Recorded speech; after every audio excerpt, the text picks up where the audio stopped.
That's one of the things that I wanted to talk about is like your experience, not just jumping with Jason, but Isabella, your daughter too, how much that means to you. Because I know for me as a coach, I love coaching and we have a system at Apex and we do things a certain way, but I also want to keep everybody happy. Like I have some athletes, they're not super serious, they enjoy it, they come in once a week, it's casual. But I recognize very early on with you, it's like, this is a really important family thing for you. So above all else, I know you guys want to jump high, don't get me wrong, but above all else, I know that's the important experience for you. So that's why I've always been very careful. I never want to overstep my boundaries. I know it's important for you from that perspective. And I think that's something that's important for me when I look at other coaches. They need to realize what their athletes, what their clients are looking for from the experience. And I think sometimes that gets mixed up. We forget why we're coaching sometimes. Look, if you lifetime best, which you did this summer, we'll get to that, that's you. You did that. If I happen to stand there and help Jason, he's looking at me what do you think? It's give a little adjustment. I'm just helping you guys do what you want to do. And I think as coaches, we forget we don't own the results. I tell people all the time, I've never won state championship. I've never won a national championship. I've had athletes that do those things, but I'm just facilitating, and I think that's important for coaches to realize that you're a facilitator. Yeah, absolutely. You made a comment about me being a good father. I'm a flawed man. I'm not the best father. I hope I'm a better father than my father was to me, and I know my father was a better father than he was to him. Mm-hmm. And I hope my son will be a better father than I was, and that's just life's progression. Yeah. And, coaching your kid, although it's a lot of fun, there's a lot of stress because you always want what's best for your kids. You want them to have your full potential. I remember my son being upset, he made AB honor roll, and, I was upset. I thought he could do better because I didn't see him working hard enough. Right. And he's like, I'm like, yeah, I want you to get all A's, and that's just the kind of father I am because that's how I was raised. And, there would be brutal knockdown fights, as you've witnessed, between me and my son, even after a practice. And, you kind of step in. Again, I've been very fortunate that I met some very great friends in my life through pole vaulting, new and old. And, they kind of know when to intervene and step in and say, hey, you need to take a breath and, just relax. This is supposed to be fun. And, like I said, that becomes very difficult sometimes. Is I do get very angry when, my kids don't perform their best or don't do the things that I ask them to do. Or, if I say, listen, I want you on the runway, as soon as warm-ups, start, and they're dilly-dallying. And I'm like, listen, I told you I wanted to be the first one on the runway, not the second. And again, you guys have been really great and, kind of making me take a breath and, remembering what it's about. And that's what's hard. But I think that's natural in life is, you slip, you forget what the goal is, and the goal for me is to learn life lessons, and have my kids learn, the valuable lessons that sports brings to you and the hard work ethic. There's no surprise to me that my son and daughter, work very hard. I don't think there's an athlete that works harder than my son. He's not super tall, he's got some speed, but listen, he works out, he practices hard.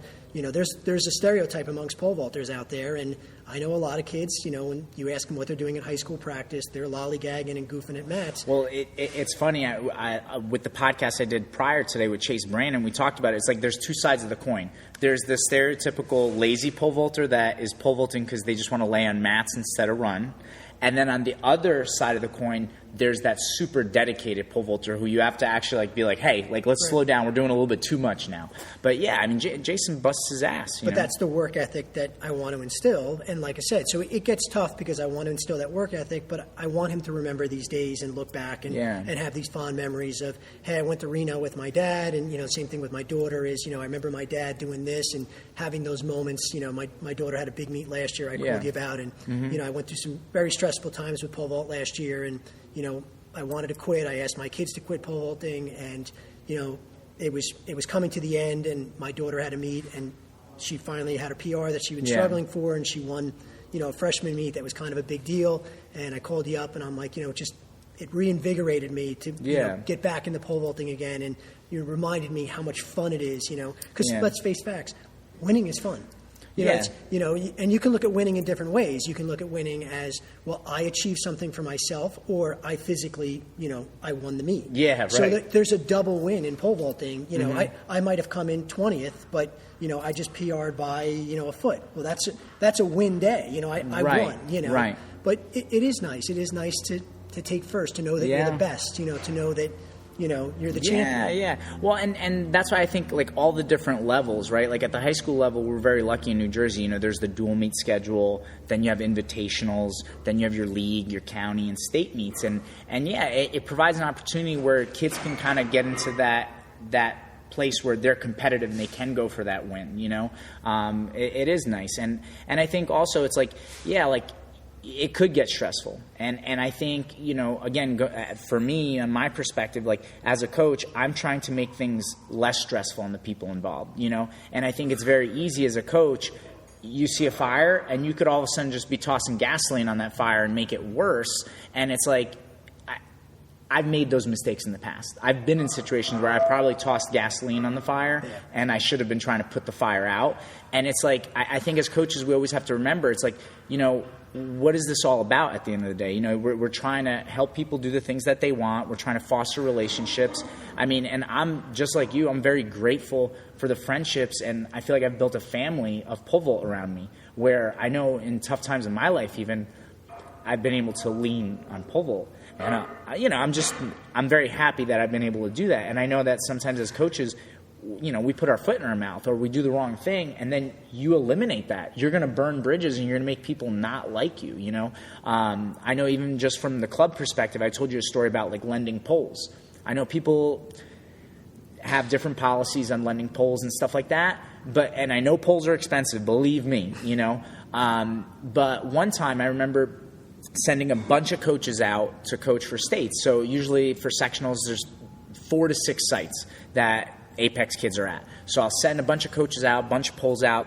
And I remember the one year I felt bad. I didn't want one of the other coaches to lend a pole to someone, and if it broke, I wouldn't get pissed at the person who broke it. I would get pissed at the coach, and I just didn't want to put myself in that position. Should he have been on that pole? Should you have known that he wasn't supposed to be on that pole? Right. And so I kind of just told the coaches, I'm like, listen, just apologize, but say you can't lend poles out, whatever. And some kid asked to borrow a pole. The coach said no. And for like 4 or 5 years, because this kid jumped in college, he would talk about how much he hated Apex because we're dicks and we didn't lend him a pole. And I look back at that now and I'm like, man, was that worth it? Like, who cares? First of all, the likelihood of a kid breaking a pole is not very high. It doesn't happen often. And if they did, okay, yeah, it's $500 or $600 depending on what pole it is.